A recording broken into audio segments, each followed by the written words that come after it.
Update. Am I the a-hole for gifting my granddaughter a custom-made cookbook instead of something a little pricey? Original post. Hello everyone. My friend's son told me about this app and told me I should post it in here to get some unbiased opinion. I'm 59 female, have 3 kids, 39 male, 35 female, 32 female.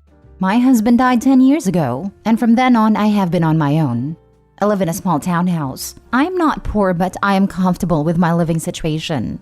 So, recently, my son Keith, 39 male, told me he wanted to throw a party for my granddaughter Rita's 18th birthday because she is going to be an adult. He wants the date to be memorable to her. I know my son. He loves his kids very much. I love my grandkids as well, but I know he's going to buy her some expensive gifts. I, on the other hand, cannot afford to buy something expensive, but I wanted my gift to be thoughtful and show efforts that I love Rita as well. So, I had an idea.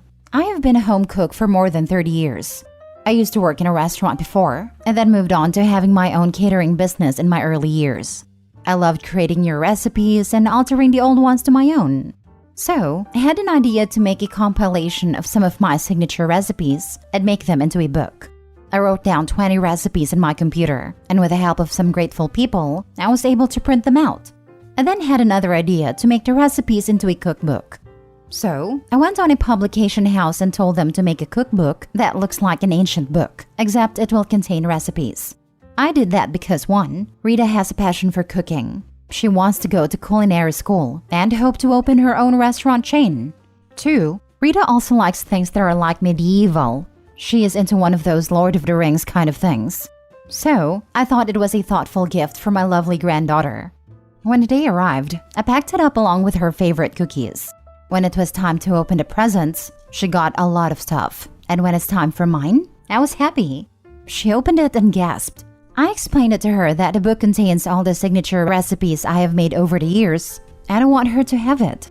She said thank you and that she appreciates my gift, and someday she will try to recreate it. Everyone seems to be happy, except for her mother. She pulled me to the side and told me I should have made more effort into her gift and not give her some cheap book. I was appalled. I told her Rita likes it, and that's all that should matter. And she told me Rita only pretended to like it because she doesn't want to be disrespectful, and Rita is still a child who doesn't know anything. It also added that it was a little narcissistic of me to make Rita's gift about myself and my cooking, rather than it being about her. Now I am sad. If Rita didn't like it, I would be happy to replace it. But it is now making me wonder if my gift was actually cheap or not. Should I have just bought something a little bit pricey rather than giving her a cookbook? Now for the top comments before reading the update. In 10 years, she won't remember most of the pricey gifts. She will have yours and a piece of your heart forever. And they'll be broken or out of fashion. This book shows how much she knows about her granddaughter and their close relationship. I have a feeling Mommy's jealous about the love, thought, and care you put into this particular gift. Anyone can buy expensive gifts, but not many can give a priceless gift like Grandma gave her. Yes, this is one of those easy answers. The custom cookbook is going to be a treasure, not the a-hole. No, that was a wonderful and thoughtful gift. Rita's mother has no class. Thank you. You put effort in it. Try to get her something unique and something for her. Sounds like you nailed that. Her love for cooking and ancient-looking things, etc. If for her mother it's cheap, then she seems cold-hearted. Gifts that come from love and thoughts about a person is for are one of the most precious. Not the a-hole. Rita's mom is the a-hole. I wish I had my grandma's recipes. She passed 10 years ago, and I miss her so much. My grandma handwrote our multiple family recipes that I've framed and hung up in my dining area. She died 7 years ago, and those are some of my most treasured gifts. And they were just hastily written out and given to me for zero special reason. This gift will outshine anything else she got, and I feel her mother was jealous. Honestly, I'm thinking about doing this with a few of my recipes for my kids. Thanks for the great idea, and forget about anything that jealous shrew has to say. Not the a-hole. OP, you are not the a-hole. Rita's mother is. Some people are materialistic, and she sounds like one of them. I'm sure Rita's gasp was with pleasure. Why not ask Rita directly? Her opinion is the only one that matters. For what it's worth, I would love a gift this thoughtful. If you ever decide to sell the book/recipes, please let me know. Not the haul. Now for the update. Hello. I want to thank everyone for your kind and warm comments. They are so nice and full of love. I know people have asked about what happened next, so I wanted to give you some update too. I saw some of you advised me to ask Rita privately if she liked the book I gave her or not. And I did. I called her up a few days ago and just wanted to chat with her. After some small talk, I asked her if she liked the present I got for her. She told me she loved it. She has been reading all the recipes and will try to recreate them. She then out of the blue asked me if she and her brother could come to my place and stay. I told her they can, whenever they want. But I find it a little odd. They did stay over at our place when their mom and dad were going on a vacation, though I know for sure they are not. So the next day, my son Keith drops both my grandchildren, Rita and Tom, at my place. I know something was wrong as soon as I saw my son's face. I invited them in. I asked Rita and her brother to go to the kitchen and have some snacks, and I asked my son if everything was alright. My son looked a bit sad and angry. It was a mixture of both of those emotions. Then he revealed to me he had an argument with his wife and that he is seeking a divorce. Obviously, I was shocked. They never seemed like a couple who would have problems. Whenever I saw them, they were like happy couples who couldn't stay away from each other for a long time. I asked him in details what exactly happened. Why is he seeking for a divorce all of a sudden? He didn't go much into details. He just said he and his wife got into an argument because of my gift. His wife apparently told him to make me buy a second gift that looked a little bit expensive, like something designer. He said to her that it was not necessary, that Rita likes it, and that's all that matters.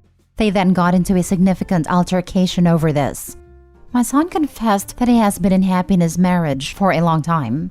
They would fight because of my daughter-in-law's habit of spending. My son does earn a lot, but to see his wife spending his hard-earned money on useless things really makes him mad. He tried to have a conversation with her because of it, but it failed. He also said there were other problems too, but he doesn't want to talk about it until he sorts this out. I regret that their argument was sparked by my gift. I hope they are able to sort it out. Regardless of what my son decides, I will be there to support him. I do feel bad for Rita and Tom. Rita is an adult and she can understand, but Tom is still 14. He has to grow up in an unpleasant situation. Before leaving, my son requested me if I could keep both of his kids with me for a while because the tension in his house right now is not healthy for them. I happily agreed. I don't mind having my grandkids with me. On the other hand, Rita has promised to help me find and compile my old recipes. Some of them are really old, and the journal I wrote it on has been in bad condition. I think writing them in a Word document is a better option. Also, a lot of you guys asked me to release my cookbook. I don't know if I will do that. That sounds like a good plan, but I will put a pin on it for now.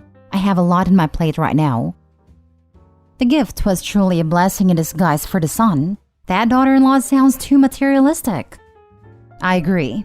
There's a difference between enjoying being pampered by your loved ones and expecting super expensive gifts from everyone. She didn't even want the gift to be expensive. She wanted it to look expensive or to be something she could use herself. Opie exposed the narcissist fully by gifting the granddaughter something intensely personal between the two of them. I grew up with my grandma making the best meals, sometimes from only a few ingredients. She passed 20 years ago, and I would give anything to have something like this from her. Right? So many years of curated recipes. That's priceless. My mom died when I was 16, and I can't tell you how many times I have wished I had some of her recipes. This was an amazing gift. I'm sorry for your loss. I will gladly share some of my family's recipes. They're delicious. The secret ingredient is always love. The Heritage Cookbook sounds just so lovely. My grandma passed away having written down most of her recipes, but only in single copies. A few years ago, I made it a point to sit down and find out what people actually wanted recipes for and sought them out. Once I had them, I went on to a custom photo printing website and created a family cookbook, including recipes from my mom as well, and dozens of family photos. The only people who were in on it were my mom and dad, since they helped us get everything together. I ended up ordering something like a half dozen of the books and gave them out for Christmas presents to family. It wasn't extremely expensive, I want to say they ran around $20 each with shipping, but they were beloved by all that received them. Last story.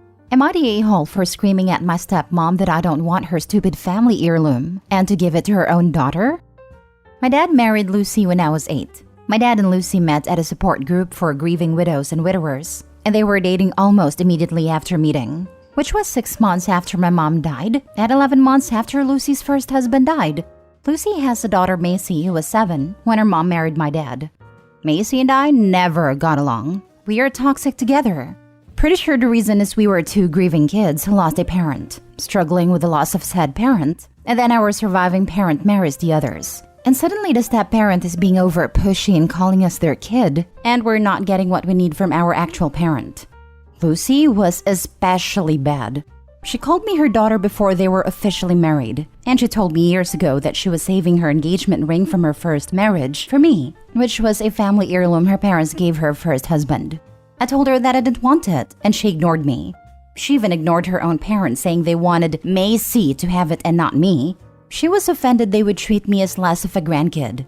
But it's true. They are not my grandparents, and I'm not their granddaughter. Now, I'm 17 and Macy is 16. And I don't know exactly how it all happened, but Macy was told by Lucy that the engagement ring from the marriage to Macy's dad was being saved for me, as her oldest daughter, and Macy lost it. She yelled and screamed at her mom that she is her daughter, not me, that her dad proposed to her with a ring not mine, and if anyone should get it next, it should be her. I was yelled at next. At the time, I was oblivious to the fact she had yelled at her mom, but Macy called me a thief, said she hated me, said I should have died with my mom instead of stealing hers and stealing a memory for her parents' marriage, and that I was a selfish witch. I couldn't believe Lucy told her own daughter she was giving me her ring, after I said I wouldn't want it. So then I yelled at Lucy. I told her I didn't want her stupid engagement ring, that it was meaningless to me, that she would never be my mom. And if she thought the ring would do anything but go to waste if saved for me, then she was mistaken. I told her to give it to her own daughter and stop being such an uncaring mom to her. My dad told me about the stuff Macy said to Lucy after I had stormed off. He told me I piled on Lucy, and it wasn't right.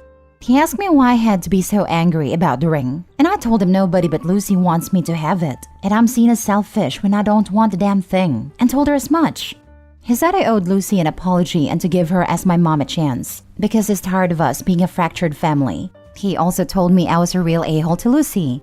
I told him that's what you get when 2 fractured grieving families get forced on each other.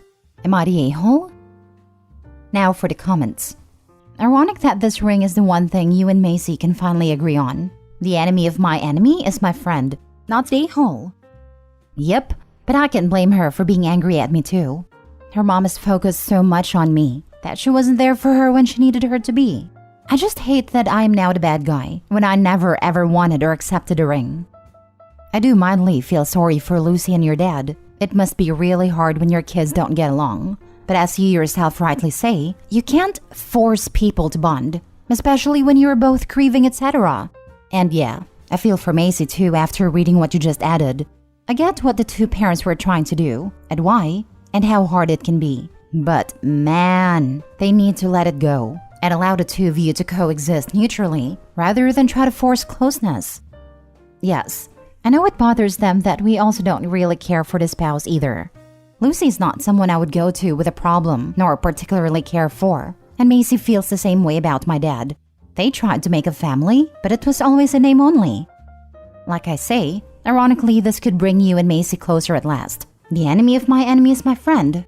Lucy seems to have no freaking idea how to parent even her own kid. The ring thing is so bizarre and horrible. They can be, but I don't think Macy will ever consider me a friend. After the ring thing, I don't know that she won't always hope that I die and leave her alone. Lucy and my dad are both like that now, but my dad wasn't always. Grief changes people and not always for the better. Not the a-hole, but your father and Lucy are. I'm really sorry for you and Macy. I cannot imagine what goes through Lucy's mind when she wants to give the ring for you instead of Macy, as it belongs to her father's legacy. You have the right to have the memory of your mom, and Macy has the right of the memory for father. Your step-parents shouldn't force themselves in a situation where they want to completely replace the original parent. I think you should seek therapy as a family. I honestly don't care about making us a family after all this time, and I'm almost free from this. Dad and I don't really have much of a relationship, and I'm pretty sure it will be the same for Lucy and Macy in another couple of years. Family therapy only works when you want to be a family, or are a family. Ours was always more in name only than practice, and for me it's not worth saving anything. Maybe if I'm just gone, Macy will actually get a ring. Or maybe Lucy will always hold on to it and think of it as belonging to me, but I won't play a part in that. Have you tried to speak to Macy that you don't want a ring? That you explained when it was mentioned that you said it should go to Macy and that you wanted nothing to do with it? Or would that be an effort in futility? I think trying to talk would make things worse. Too many years of bad blood between us for that, and too much of Lucy choosing me over her own daughter for Macy to want to hear me speak about it.